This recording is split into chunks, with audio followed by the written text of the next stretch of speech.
Muy buenos días, son las 6 de la mañana de este viernes 9 de agosto de 2013. Esta es la hora de la verdad que se transmite por Radio Red de RCN. Y estas son noticias y temas y asuntos que trataremos en la grata compañía de ustedes en las próximas horas. Es lamentable tener que empezar con una noticia como esta. El presidente Santos, en una encuesta por una cadena muy importante, muy cercana a la nuestra, resolvió descalificar a un candidato a la presidencia de la República, primo hermano suyo doble, diciéndole que tenía sida en el alma. Eso es mucho peor que las millonas del señor Maduro. Esto es una ruindad, esto es una bajeza. Un presidente a portarse de ese modo, a utilizar ese lenguaje, a injuriar a una persona de tal modo. Miren ustedes pues lo que son las cosas. Nos sancionaron de por vida porque le dijimos a un juez que prevaricaba, que estaba violando la ley, que estaba prevaricando. Al presidente de la República se le tolera semejante enormidad, pero es simplemente un acto sucio, despreciable, que ojalá esta manera de ser desapareciera del panorama político del país.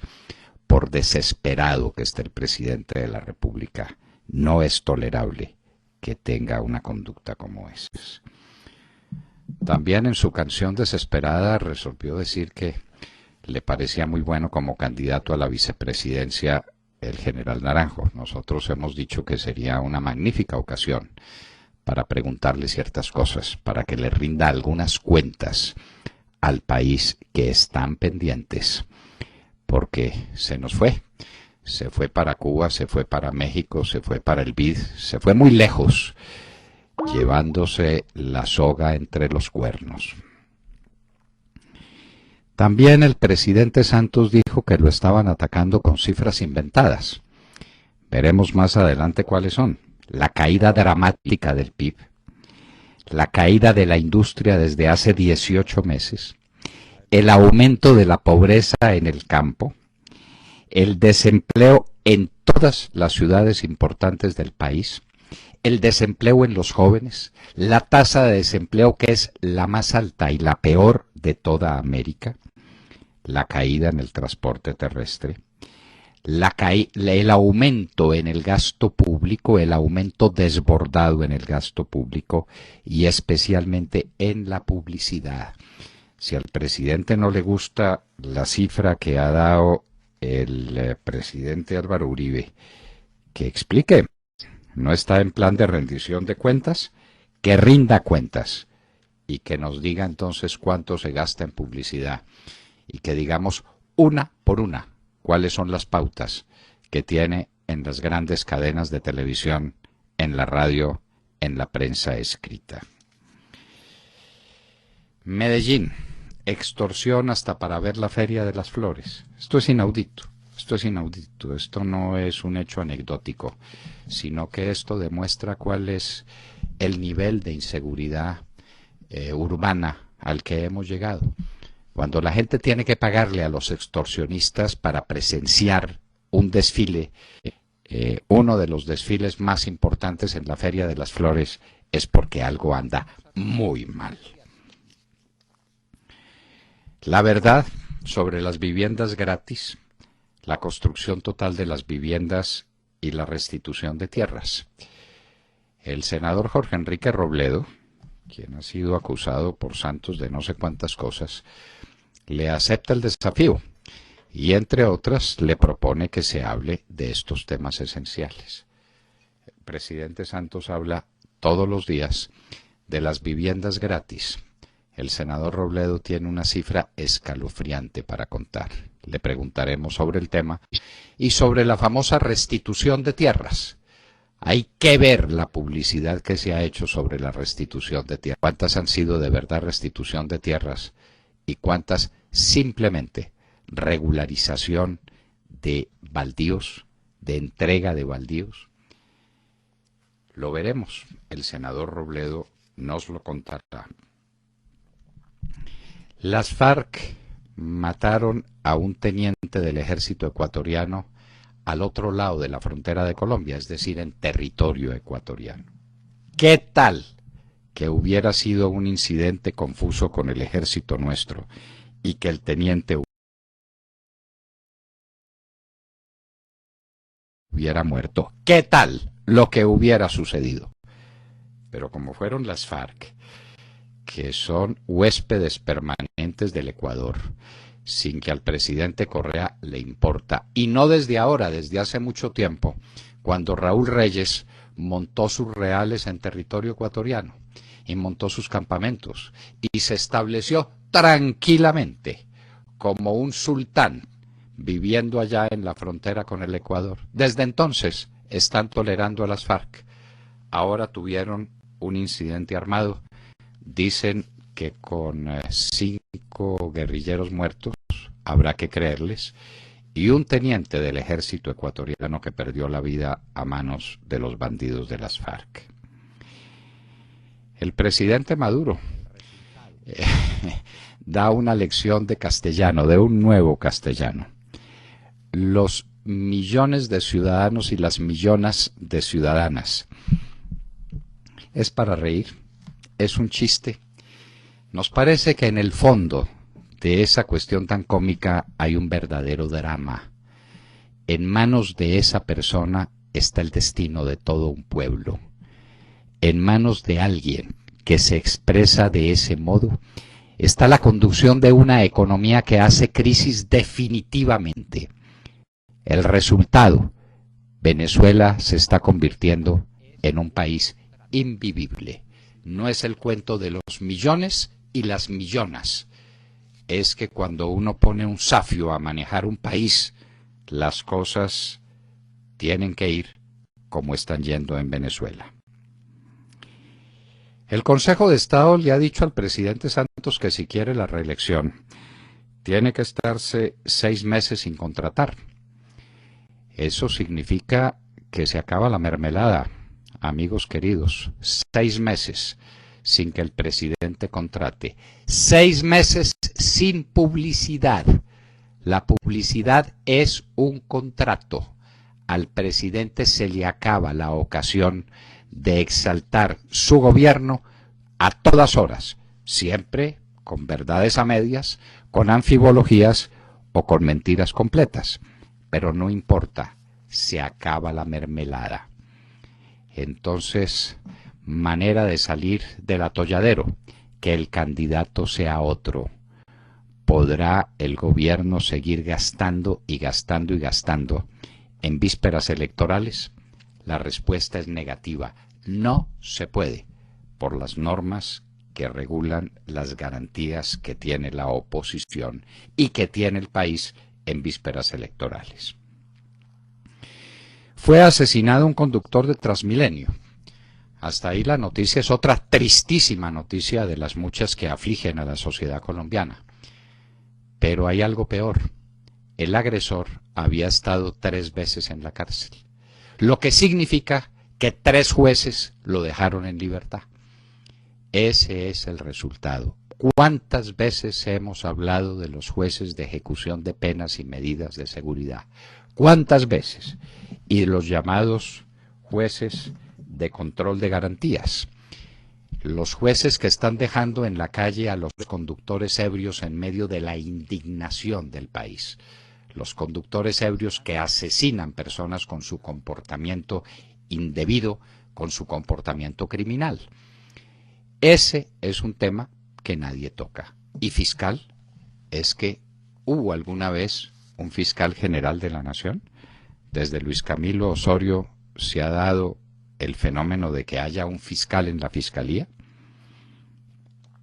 Afganistán, emboscada a una parlamentaria, asesinada su hija de 8 años.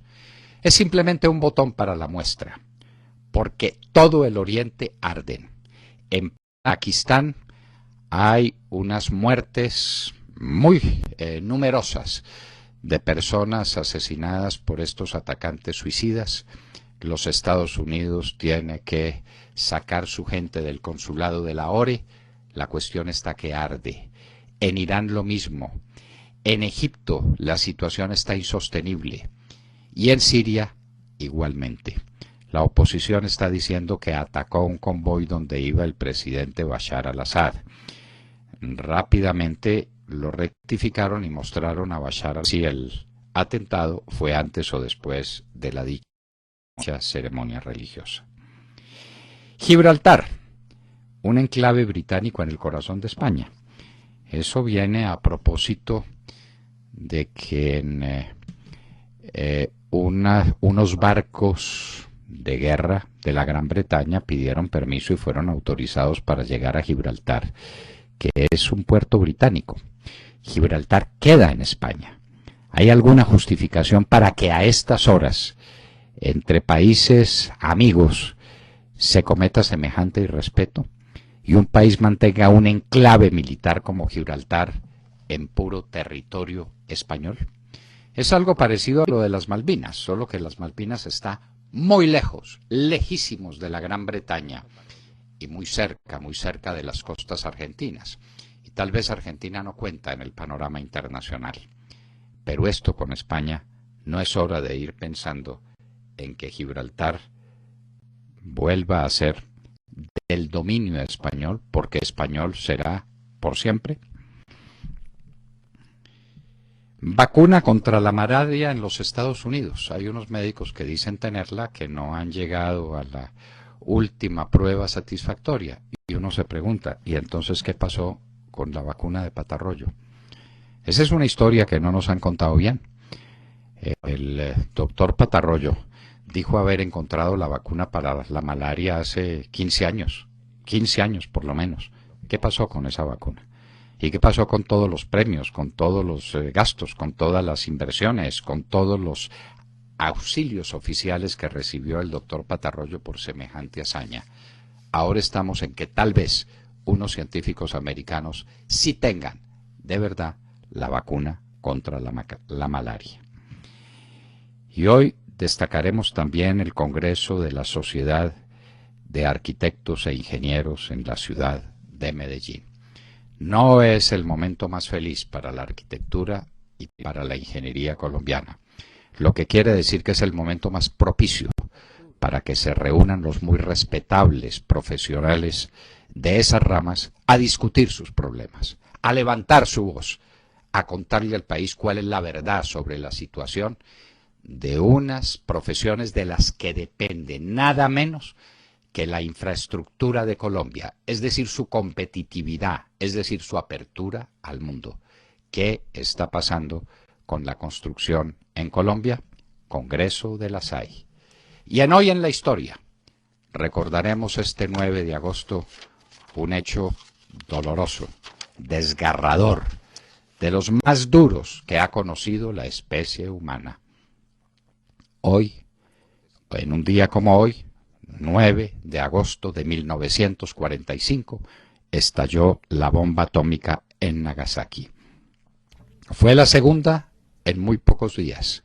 ¿Resistiría Japón o aceptaría el ultimátum que se le había mandado desde Potsdam, los representantes de los Estados Unidos, de la Gran Bretaña y de China? ¿Qué haría Japón ante la destrucción de Nagasaki? Nagasaki siguió por muy pocos días el trágico acontecimiento de Hiroshima, la trágica suerte de Hiroshima. Recordaremos lo que pasó para que tengamos presente qué es una bomba atómica. Y esa fue la de 1945. Apenas se había estrenado, apenas los científicos habían encontrado esta arma terrible. ¿Se imaginan ustedes lo que será una bomba atómica tantos años después? ¿Qué será del estallido de una bomba atómica?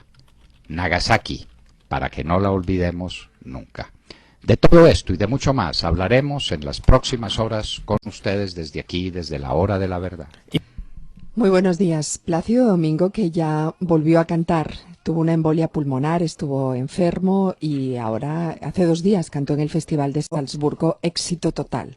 Ojalá, bueno, pues queden muchos años, ¿no? Tiene 72 años, todavía tiene mucho tiempo de seguir deleitándonos con su voz. Bueno, les cuento que aquí en España, en el periódico ABC concretamente, hablan de Colombia y dicen que hay dos caras de las negociaciones de paz: la del actual presidente Juan Manuel Santos y la del expresidente Álvaro Uribe Vélez.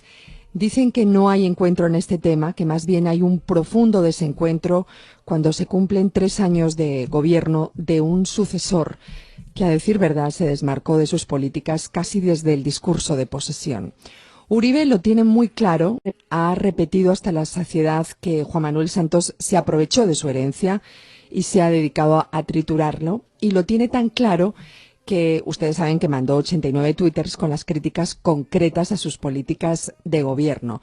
Críticas que han sido respondidas por el presidente Santos con las habituales descalificaciones y con 10 preferencias. 10 preferencias que no sé a ustedes, pero a mí me parecen de lo más vacías, y voy a buscar otro calificativo quizás un poco soez, que es gelatinosas. En la ceremonia de los 10 años de la Cámara Colombiana de Infraestructura, el presidente Juan Manuel Santos llamó a Uribe mentiroso, porque dijo que esos twitters eran mentirosos. Por lo tanto, está llamando a su antecesor mentiroso.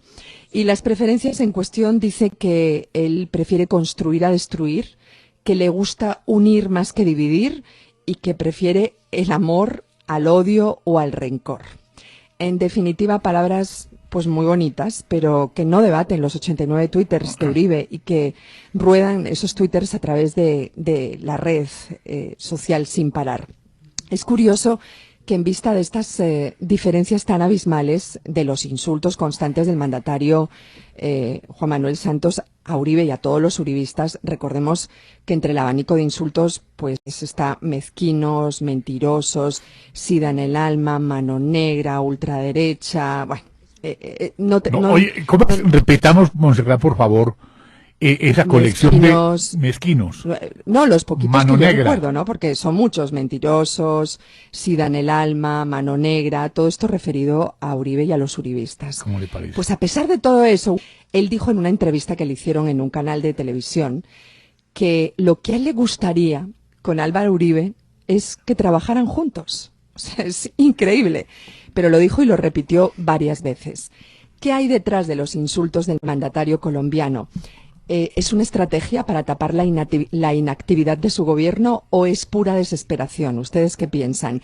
¿Y qué pretende el presidente Juan Manuel Santos cuando dice que le gustaría trabajar con Álvaro Uribe después de 3 años de campaña de exterminio contra los uribistas? ¿Ustedes qué creen? ¿Que es pura provocación o se burla de la inteligencia de los ciudadanos? ¿Qué creen que hay ahí? Ambas cosas. Es que lo quiere hacer, compadre, para arreglarlo en la casa. Eso es todo. Bueno, Montserrat, estoy muy de acuerdo con su presentación, salvo con una pequeña cosa, una palabrita. ¿Cuál? Porque usted dijo que Santos se había separado del presidente Uribe casi desde el discurso de posesión. Quítele el casi. Sí. La ceremonia nosotros de posesión, que estuvimos, ¿verdad? La ceremonia de posesión fue una ruptura. No, yo no estuve, Sí. yo la presencié de lejos por televisión. Ya. Fue una ruptura brutal contra el gobierno del presidente Uribe. En ese discurso de posesión ya anunció la amistad con Chávez, el hombre que tenía guardadas a las FARC allá, ya dejó entrever sus acuerdos con las FARC, lo dejó entrever, por mucho que prometía otras cosas, ya dio, y mandó a un payasito que tenía al lado que le sirviera para la tarea, para decir que el presidente Uribe le dejaba un desastre social en el país. Al senador Benedetti, ¿se acuerda usted el discurso de Benedetti? Sí, el que se fue por una boina para Venezuela el otro día. Por favor, mire, yo les voy a contar. De manera que quiten el casi a su discurso y quedamos totalmente de acuerdo, Sí. Montserrat. Yo estaba en unos asientos donde había varios ministros de Álvaro Uribe. Y la verdad es que a medida que avanzaba ese discurso todo el acto de posesión, nos mirábamos unos a los otros pasmados, como diciendo lo que viene. Yo creo que nunca imaginamos lo que de verdad venía. Bueno, pero en todo caso, en mi tierra decimos que por el desayuno se sabe cómo se ve el almuerzo. Y siguió en la misma línea. El presidente Uribe acababa de hacer una denuncia ante el mundo de cómo el gobierno de Hugo Chávez tenía alojado cómodamente en Venezuela a todas las FARC, prestándole socorro a unos terroristas internacionales, prestándoles ayuda. Y esas pruebas eran contundentes, con la descripción exacta de los sitios donde se encontraba, con videos y con audios donde aparecían perfectamente identificados y claros las voces y las personas de estos guerrilleros, de estos bandidos. Y el presidente Santos no tuvo el menor empacho, no le tembló la mano cuando resolvió ordenar que se hicieran acuerdos con las FARC después de negarlos 1000 veces. ¿Se acuerda usted cuántas veces dijo no hay nada con las FARC? Tengo las llaves de la paz en mi bolsillo y nunca haría nada de espaldas a mis conciudadanos. Pues lo estaba haciendo. Santos es un muy distinguido representante de la estirpe de los traidores, sobre eso no cabe ninguna duda. Al pueblo colombiano le mintió, pero no le mintió una vez, le mintió muchas veces. Ojalá algún historiador o alguna persona encargada de hacer estos análisis nos recuerde cuántas veces dijo Santos que no tenía conversaciones con las FARC, que no había ninguna posibilidad mientras las FARC no dejaran el terrorismo. ¿Se acuerdan ustedes? Cuando en cierta oportunidad usted aquí a las 6 de la mañana inauguró el noticiero diciendo que estaba reunido en Cuba con la cúpula del narcoterrorismo de las FARC, inmediatamente desde China, el señor Juan Mesa llama presuroso a los estudios a decir y a desinformar que era falsa la información. Cuando dicen eso, uno piensa para sus adentros, es que es verdad. Bueno, pues sí, ya estaban el famoso Sergio Jaramillo y el más famoso Enrique Santos Calderón hablando con estos bandidos en La Habana, bajo la dirección y con el respaldo espiritual y moral de Fidel y de Raúl Castro. Los peores asesinos de América, habrá que recordar, ¿no? ¿O es que se nos olvida el paredón? Se nos olvida el paredón. Bueno, ellos dos con el Che Guevara, ¿no? El que aparece en todas las camisetas de unos jovencitos que no conocen la historia. Se nos olvidan los asesinatos del Che Guevara en la cárcel de La Cabaña. Pues esos eran los que dirigían y los que siguen dirigiendo hoy los diálogos en La Habana. Y para ponerse a su sombra van personas tan distinguidas como las que escogió Santos para que se fueran a conversar con estos bandidos allá. ¿Cómo le parece? Uno sometido a la dirección de orquesta de Fidel y de Raúl Castro. ¡Qué vergüenza! Recuerdo cuando pero usted ¿qué piensa, doctor Londoño? ¿Qué hay detrás de ese deseo que dice el presidente Juan Manuel Santos que tiene que trabajar con el expresidente Álvaro Uribe? ¿Eso es burlando o de verdad puede haber un cierto grado de desesperación? Desesperación toda la del mundo. Pues Santos se está presentando ante el Tribunal de la Historia. Y ayer, en una cadena amiga, en una emisora amiga, en una de esas que por estar llenas de mermelada, le muestran toda la simpatía. Hicieron una encuesta y apareció que el 89% de los encuestados no está de acuerdo con la reelección. Entonces, eso, desesperación toda la del mundo. Es un hombre que se encuentra al frente de su propio destino, ante la realidad de su destino. ¿Sí? Ya repartió la mermelada que tenía que repartir, ya compró las conciencias que tenía que comprar, ya mintió lo que tenía que mentir. Ahora se encuentra desnudo ante la historia. Y eso... Me dice un oyente, doctor Londoño, a ver qué le parece esta reflexión, me parece interesante. Dice Chipcha, así firma un oyente, que él piensa que es comercialización de imagen, que cuando habla de trabajar con Uribe es jugar al hombre noble. Pero yo creo que los colombianos ya no se creen esto, ¿no? Desnudo ante una taza de baño, perdón, desnudo o en calzoncillos como lo vimos en Valledupar. ¿Se acuerdan? Después de una parranda vallenata, exacto, simulando que había pasado la noche en la casa. Es que todo es mentira, doctor Londoño. Es que a uno lo que le duele es eso. Todo es mentira. Es farsa. Yo he dicho varias veces, el presidente Santos no se posesionó, simplemente le alzaron el telón.